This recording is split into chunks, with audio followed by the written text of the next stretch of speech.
I have a tendency to use the word hate too much. I guess I'm engaging in hate speech. Um, you know, I don't seem to be in any real trouble because of it. But other than,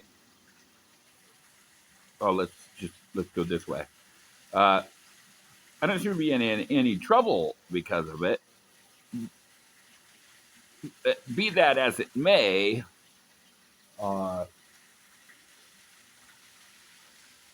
nonetheless, I do feel the need to go back and add a little more balance to points of view I've stated in the past with too strong words, with words too strong.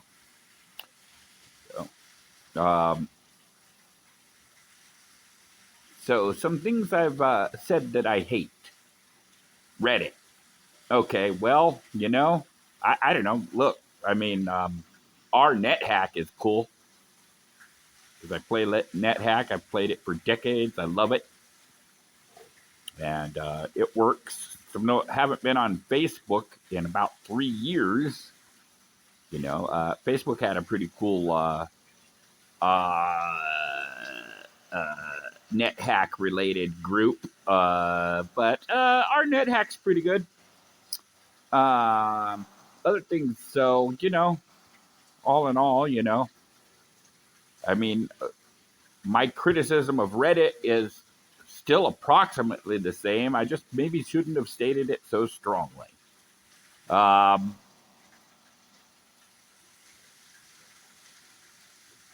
so I have three in mind. So let's see if I can do them sort of in order. That I think these have all been things I've said in the last year that involve the H word. I'm thinking of a YouTube channel, and I'm trying to remember what it's called. Whatever it's called, I mean, the fact of the matter is, look, I have some pretty serious disagreements with the guy, but it's a pretty darn good YouTube channel. I do strongly object to, well, what is the name of that YouTube channel? I do wish I could remember what it was. But, I mean, the guy does a pretty good channel. He has his weaknesses. And the one that, I mean, I want to understand his point of view, but I can't. I mean, as a magician, to the degree that I am a magician, I mean, I always have had a mystic bone. And so, like, I really believe that magic is a form of mysticism. In fact, and I find it hard to understand how anybody could come away from a study of the subject with any other conclusion. Uh, and I said about whatever this guy's channel is. Gosh, I wish I could remember what it's called right now, but I can't. Whatever this guy's channel. Oh, it's called What Magic Is This? I mean, I'm subscribed to his WordPress blog. I'm subscribed to his channel.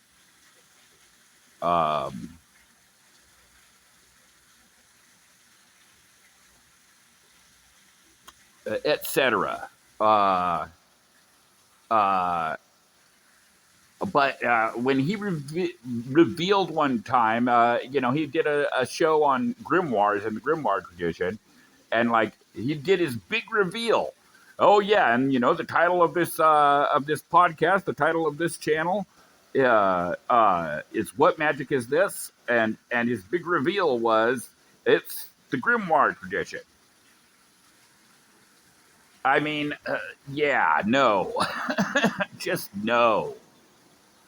Um, but that's you know, to some extent, that's just me. Like the Golden Dawn really was what it really was, and is what it really is, and especially Crowley.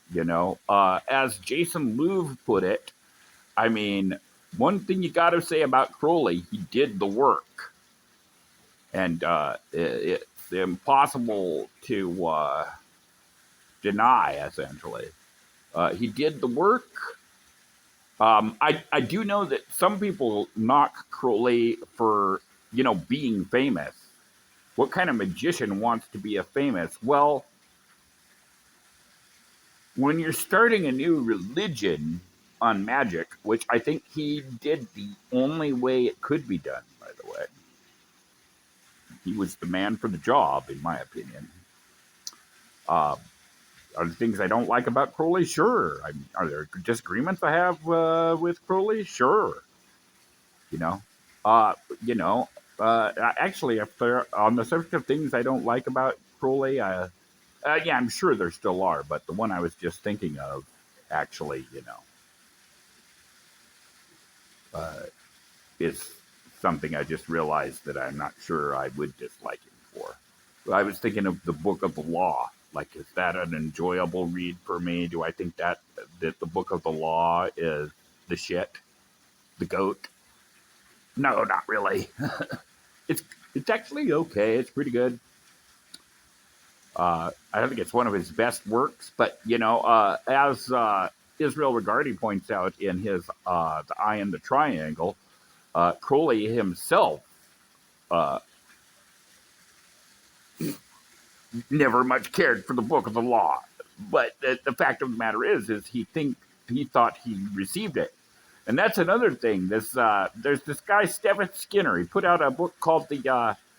Oh yeah, and this is what one of the. I did a whole video about this. I think his name's Stephen Skinner. He put out a book called "The Magician's Tables," which I had not heard of at the time when I created my Facebook group, Tables of Correspondences.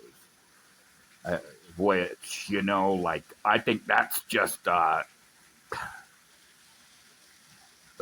Portland is not a particularly friendly place to those involved in esoteric traditions, uh, uh, hermetic style esoteric traditions.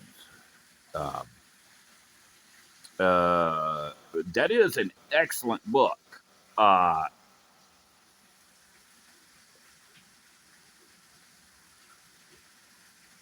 but he's another one of these guys who's into the grimoire tradition, and and he has all the marks of that. I I don't know. To me, all I can say is to me, magic really is a form of mysticism. Like if you get that, you got it. To me, it's undeniable. It's just an undeniable fact. But I mean, you just kind of have to go. What was the Middle Ages? Well, the Middle Ages in mystical world was, you know, just the same as the mystical ages was for the outer world.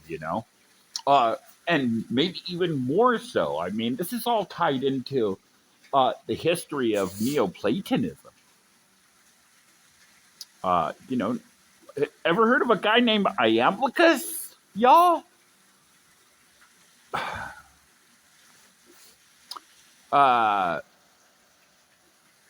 ever heard of theurgy and thaumaturgy? Um,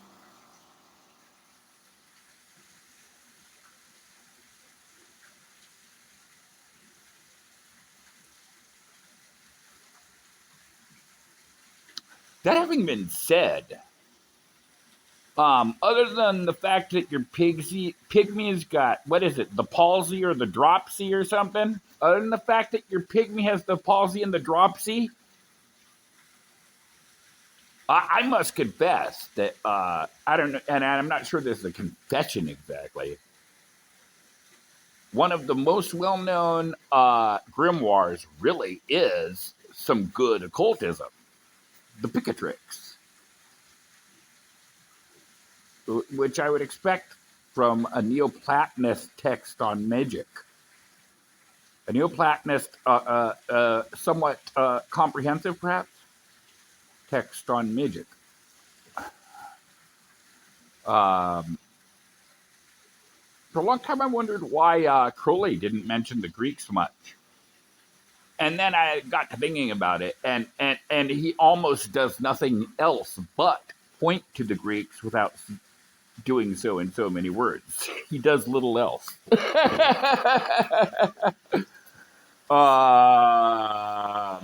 In in not so many words. No, I mean it's one of 5 things he does fairly consistently. The Greeks is just the ones he doesn't want to talk about much. No, that's not even true either. He doesn't talk a lot about Taoism. I think that Thelema is mostly a style of Taoism. All right, hey, well, I want to get on to the third thing that I said I hated a while back that was too strong a word, or at least there are qualifying remarks that would be made. I'm not a huge fan of Rudolf Steiner, and I never will be. But hey, I still keep trying to listen to him, even though he's pointed his plastic finger at me. I still keep on listening to him. And, if nothing else, I got to tell you, he's a better future predictor than any occultist I know of.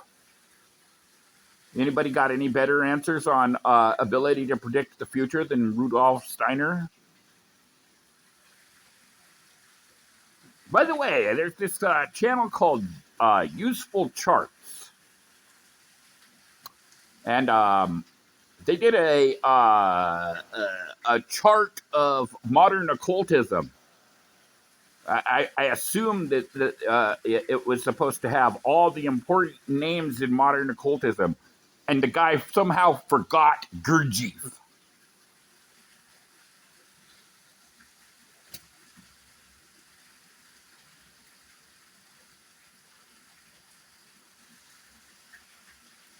How the hell do you forget Gurdjieff? Just a final thought. As I end this almost sort of kind of like an apology with a lot of reactive meandering. It's been real. It's been fun. Let's do this again sometime real soon. Saith the purple fairy.